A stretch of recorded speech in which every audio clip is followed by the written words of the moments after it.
अब सुनो सर, अगर दो शून्य दिए हों तो उनका योग और उनके गुणनफल का फॉर्मूला क्या होता है? देखो इधर, अगर यदि माना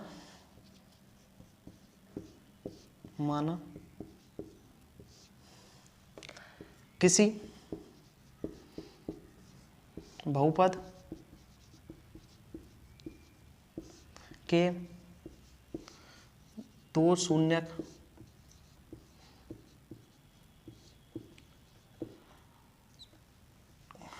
अल्फा व बीटा है, ठीक है बच्चों, कितना है? अल्फा प्लस अल्फा बीटा है।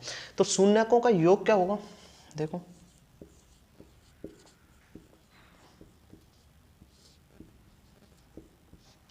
योग कितना होगा शून्यकों का? अल्फा प्लस बीटा बराबर क्या होगा? माइनस बी अपॉन ए, ठीक है, क्या होगा? बी अपॉन ए। अब शून्यकों का गुणनफल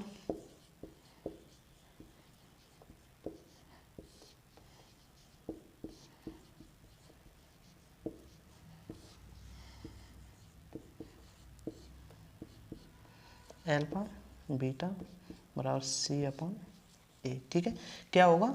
अल्फा बीटा सी अपॉन ए, ठीक है ना। अब देखते हैं आगे,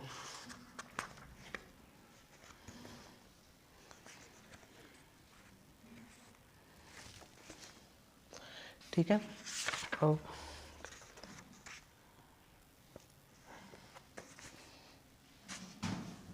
देखो ये क्या है? शून्यकों का योग है यदि किसी बहुपद के दो शून्यक है अल्फा और बीटा। माना क्या है? दो शून्यक अल्फा और बीटा। अगर अल्फा और बीटा दोनों को जोड़ के इस फॉर्म में हम रखते हैं, क्या करते हैं? इस फॉर्म में माइनस बी अपॉन ए के रूप में रख के दोनों अगर बराबर हैं, दोनों अगर बराबर है, अल्फा प्लस बीटा बराबर माइनस बी अपॉन ए, अगर दोनों बराबर हैं तो क्या है? बहुपद के जो शून्यक हैं वो सत्य हैं, नहीं तो असत्य है। यह संभव है, नहीं तो असंभव है, ठीक है। अल्फा बीटा का गुणनफल भी क्या होना चाहिए? सी अपॉन ए के बराबर होना चाहिए, ठीक है ना। अब जो द्विघात बहुपद की जो फॉर्म होती है ना, वो देखो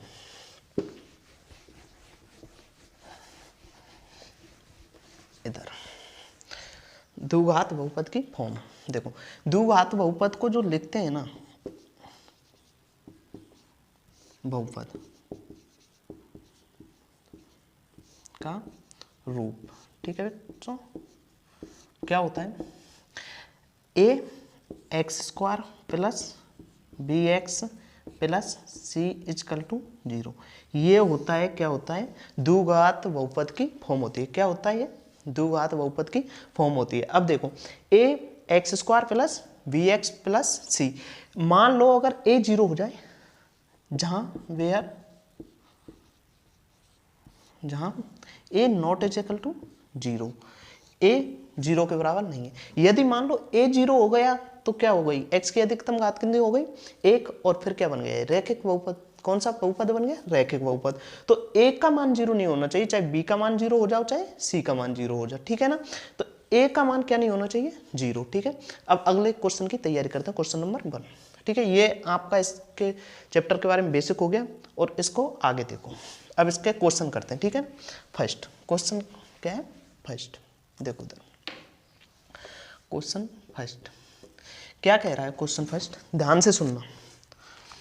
क्वेश्चन फर्स्ट कह रहा है निम्न द्विघात बहुपदों के शून्यक ज्ञात कीजिए और शून्यकों के गुणांकों के बीच में संबंध की सत्यता की जांच कीजिए, ठीक है ना। क्या करना है हमें? गुणांकों जो शून्यक है ना, शून्यकों तथा गुणांकों के बीच में क्या करना है? हमें सत्यता जांच करनी है, और इनके क्या निकालने हैं? द्विघात बहुपद के मूल निकालने हैं, ठीक है ना, शून्यक निकालने हैं। अब देखो इधर, जैसा पहला क्वेश्चन दे रखा है इसमें, x square minus 2x minus 8, क्या दे रखा है? 2x माइनस 8, ठीक है। अब देखो इसके बराबर क्या है? 0। अब देखो अगर द्विघात बहुपद को हम दो विधियों से वो कर सकते हैं, क्या कर सकते हैं? दो विधियों से इसे सॉल्व कर सकते हैं। फर्स्ट विधि जो गुणनखंड विधि, कौन सी है? गुणनखंड विधि, और दूसरी होती है श्रीधराचार्य सूत्र। अगर हम गुणनखंड विधि से अगर गुणनखंड नहीं हो रहे हैं ना समीकरण के, तो हम किसका यूज करेंगे? श्रीधराचार्य फॉर्मूला का, ठीक है ना, श्रीधराचार्य सूत्र, ठीक है ना। अब देखो इधर पहले, अब ऐसी संख्या बताओ मेरे को, यदि हम जोड़ें या घटाएं तो क्या आ जाए, -2x आना चाहिए। क्या आना चाहिए, -2x आना चाहिए। और यदि हम गुणा करें तो क्या आना चाहिए, 8 का गुणा इससे किया, गुणनफल, तो क्या आएगा, x² 8x², कितना, अगर गुणा करने पर हमें कितना प्राप्त होना चाहिए, 8² -8x² आना चाहिए। और यदि हम जोड़ें या घटाएं तो क्या आना चाहिए हमें, -2x आना चाहिए। तो माइनस जो 2x है ना, उसे ऐसे दो पार्टों में तोड़ो, ऐसे दो भागों में तोड़ो, जैसे अपन 6 को नहीं तोड़ते थे क्या बचपन में, तोड़ो से, कितनी बार, 3 बार, 3 का भाग दिया 1, तो कितना हुआ था, 2 = 3 = 6। तो ये इसके क्या हुए, गुणनखंडी तो हुए थे ना, तो 2 गुणनखंड हो गए इसके, ठीक है ना। तो इसके ऐसे गुणनखंड करो जिससे कि अगर हम गुणा करें तो -8x² आ जाए, और जोड़े और घटाएं तो क्या आ जाए, -2x आ जाए, ठीक है ना। देखो इधर अब पहला क्वेश्चन करते हैं। अगर मान लो x², अगर देखो सुनो, माइनस के 4x करें हम, कितने करें, 4x, और प्लस के कितने करें, 2x, कितने, 2x, -8 / 0, ठीक है ना। क्या करें, अगर हम -2 को -4x + 2 के रूप में लिखें, देखना बच्चों, इसमें से घटाओ, कौन सा बड़ा है, माइनस का बड़ा है, तो माइनस के में से प्लस का घटाएंगे तो कितना बच गया, जोड़ने या घटाने पर कितना आ रहा है, -2x, कितना आ रहा है, -2x आ रहा है ना। अगर इन दोनों का गुणा करो, 4 का पहले प्लस का माइनस से करो, माइनस का प्लस से करेंगे तो क्या आ जाएगा, -2 का गुणा 4 से करना 8, और x का गुणा x से करेंगे तो क्या आ जाएगा बच्चों, x², कितना आ गया, x², और हमें यही चाहिए था, ठीक है। तो अब देखो आगे करें, अब इसे 2 पार्टों में विभक्त कर लो, इसे 2 बना लो, 2 इसके सेट बना लो, ठीक है ना। अब देखो पहली बात तो इसमें क्या है, गुणनखंड अपने जब भी सफल होंगे जब इन दोनों में से ऐसी संख्या कॉमन, इसमें से संख्या कॉमन लेने पर वही प्राप्त हो जो इससे कॉमन लेने पर प्राप्त हो, ठीक है ना। जब हमारे गुणनखंड सही है, यदि इसमें से हम कुछ कॉमन लें तो जो बचे ना, वही कुछ इसमें से कॉमन लेने पर वही बचना चाहिए। जैसे कि देखो इसमें से मान लो, देखो x मिल रहा है, x मिल रहा है, तो x ले ले कॉमन, इसमें क्या बच गया, x गया, x का भाग दे दो इसमें तो क्या बचेगा, x, ठीक है, माइनस, इसमें क्या बचा, x बाहर आ गया तो क्या बचा, 4, ठीक है ना, क्या बचा, 4। यहाँ पे चिन्ह किसका है, प्लस, प्लस ही ले लो। अब देखो इधर, अगर इसमें से हम क्या कॉमन लें ऐसा, इसमें से हम क्या कॉमन लें ऐसा कि हमें x - 4 प्राप्त हो जाए। अगर 2 ले लें तो x आ जाएगा, अगर मान लो इधर 2 ले लेते हैं तो x, ठीक है बच्चों, क्या आ गया, x, माइनस 2 का भाग देना 8 में 4 बार। अब देखो बच्चों, हमारे पास दोनों ये और ये दोनों सेम आ गए, तो हमारे गुणनखंड क्या थे, सही थे, हमारे गुणनखंड क्या थे, सही थे, हमारा सोचा हुआ सही निकला, ठीक है ना। तो अब देखो इनमें से जौन सा अच्छा लग रहा है ना, जौन सा आपको प्यारा लग रहा है उसे ले लो। चलो हमें तो ये प्यारा लगा तो हमने तो ये ले लिया पहले, -4, ठीक है। अब देखो ये और ये, तो इसे कैसे लिख देंगे, x + 2 के रूप में, ठीक है ना बच्चों, 0, क्या रख दिया हमने इसके बराबर में, 0। अब इसे एक बार सोल्व कर लेते हैं, एक बार इसे सोल्व कर लेते हैं, पहले इसे कर लें फर्स्ट को, तो x - 4 बराबर क्या हुआ, 0 बच्चों, x को उधर ले जाएंगे तो क्या हुआ, प्लस का x, दिख रहा है ना नीचे, ठीक है ना। अब इधर देखो इसे करें सॉल्व, तो x + 2 बराबर क्या हुआ, 0, कितना हुआ, 0। तो इसे उधर ले जाएंगे तो क्या बचेगा, x - 2, तो x के कितने मान हुए, 2, 4 और 2, तो x को हम ऐसे लिख सकते हैं ना, -2, और इसका क्या है, शून्य क्या हुए, 4, अल्फा और बीटा क्या हुए, 4, ठीक है ना। अब देखो -2 और 4, इसके शून्य घात कितनी है, 2 थी, तो मैंने पहले ही बताया था आपको कि 2 घात अगर कोई बहुपद है तो उसके जो शून्य होंगे वो कितने होंगे, 2, त्रिघात बहुपद है तो उसके शून्य 3 होंगे, जितनी उसकी घात होगी ना उतने ही क्या होंगे, शून्य होंगे। यहाँ पे घात 2 थी तो 2 शून्य निकला है। अब बच्चों ये तो आ गए इसके शून्य, पहली बात तो हमें पता चल गई। अब इसके जो संबंध है ना गुणांकों की क्या करनी है, हमें सत्यता की जांच करनी है। और सत्यता की जांच हम कैसे करेंगे, देखो शून्यकों का पहले योग करें। मान लो इसमें मान लेते हैं, माना पहले को क्या मान ले, एल्फा। एल्फा बराबर क्या है, -2, और बीटा बराबर क्या है, 4। क्या है बच्चों, 4। ठीक है ना। तो अब हम इसकी सत्यता की जांच करते हैं। अब देखो शून्यकों का पहले क्या पढ़ाया था मैंने, शून्यकों का योग।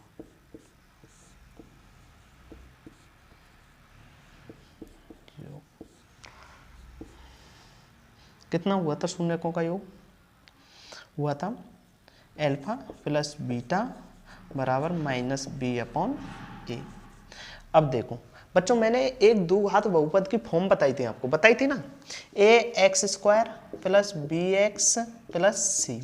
तो x का गुणांक, x का गुणांक ही तो है b, क्या है, x का गुणांक, और a क्या है, x² का गुणांक। तो x का गुणांक माइनस लगा दो। x का गुणांक क्या था बच्चों, पहले इधर एल्फा क्या है, -2 प्लस क्या है, 4। ठीक है बच्चों, माइनस बाहर है पर b का गुणांक क्या है, -2, क्या है, -2। ठीक है बच्चों, और a का क्या है, a का है 1, जिसका कुछ गुणांक नहीं है ना, x है, जैसे सिंपल x आ रहा है तो उसका क्या है, 1 से गुणा कर देंगे तो कोई फर्क नहीं पड़ेगा, और 1 से गुणा किया हमने तो इसका गुणांक क्या हो गया, 1, तो 1। ठीक है बच्चों, इधर देखो -2 बड़े होते हैं या +4, +4 नॉर्मल सी बात है। तो +4 में से 2 को घटा दो, कितना आया, +2, तो कितना हुआ, +2 बराबर। माइनस का जब गुणा माइनस से करोगे तो क्या आएगा बताओ, माइनस से गुणा माइनस का करेंगे तो प्लस, और +2 में भाग 1 का देंगे तो क्या आएगा, 1। तो दोनों चीजें बराबर हैं या नहीं है बताओ, बराबर है, तो क्या है, सत्यता की जांच होती है। ठीक है ना। तो ये यहाँ तक तो क्या है, इसका जो योग है शून्यकों का योग, वो तो क्या है, सत्य है। बाकी देखो शून्यकों का योग क्या है, सत्य है। ठीक है, अब देखो दूसरी सत्यता क्या करनी थी हमें, शून्यकों का गुणनफल। क्या करनी थी, शून्यकों का गुणनफल। क्या है गुणनफल, हमने बताया था एल्फा बीटा का गुणा बराबर c/a। क्या था, एल्फा गुणा बीटा बराबर c/a। और हमारा समीकरण क्या था, एक सेकंड, समीकरण हमने मिटा दिया, सॉरी। समीकरण था हमारा क्या था, x² -2x -8 बराबर कितना हुआ, 0, ये था। तो अब देखो बच्चों, इसमें a तो 1 है, a बराबर कितना है, 1, b बराबर कितना है, -2, और c का कितना मान है, -8। ठीक है ना बच्चों, क्या है, -8। एल्फा की जगह बताओ, शून्यक हमने बताया, माने थे हमने, एल्फा बराबर क्या था, -2, एल्फा बराबर क्या था, -2, गुणा बीटा बराबर कितना था, 4। ठीक है बच्चों, c बराबर बताओ, c बराबर कितना है, -8, और a बराबर तो है ही 1। ठीक है ना, माइनस ये प्लस का है, तो प्लस का माइनस से गुणा करेंगे तो माइनस, 4, 2 का गुणा 4 से करो, कितना हुआ, 8 बराबर। 1 का भाग देंगे 8 में तो 8, और माइनस का है, तो दोनों बराबर हैं, तो क्या कहेंगे हम, गुणनफल की भी क्या है, गुणनफल भी क्या है, सत्य है। क्या है, सत्य है। ठीक है ना, क्या है बच्चों, सत्य है। तो शून्यकों तथा क्या लिखेंगे हम, अतः शून्यकों तथा गुणांकों की सत्यता सही है। सत्य है या सही है, सत्यता क्या है, सत्य है या सही है। ठीक है ना बच्चों, अब देखो हमने क्या पढ़ा, हमने इस क्लास में पढ़ा रैखिक बहुपद, द्विघात बहुपद, या हमने एक ये मानो बहुपद के प्रकार पढ़े, और दूसरी चीज पढ़ी थी हमने इसमें शून्यकों का योग, जो सूत्र दिया है वो निकाला था हमने, और एक शून्यकों का गुणनफल का सूत्र लिखाया था, और 2 फॉन्ट जो 2 है इसका हमने पहला सवाल भी किया है, और हम आपसे वो करते हैं, रिक्वेस्ट, आपको अगर हमारी वीडियो अच्छी लगे तो लाइक करें, सब्सक्राइब करें और चैनल को शेयर करें, ठीक है ना। और हम मिलते हैं अगली वीडियो में। आपका स्वागत है हमारे चैनल वीर मैथ्स क्लासेज में। धन्यवाद।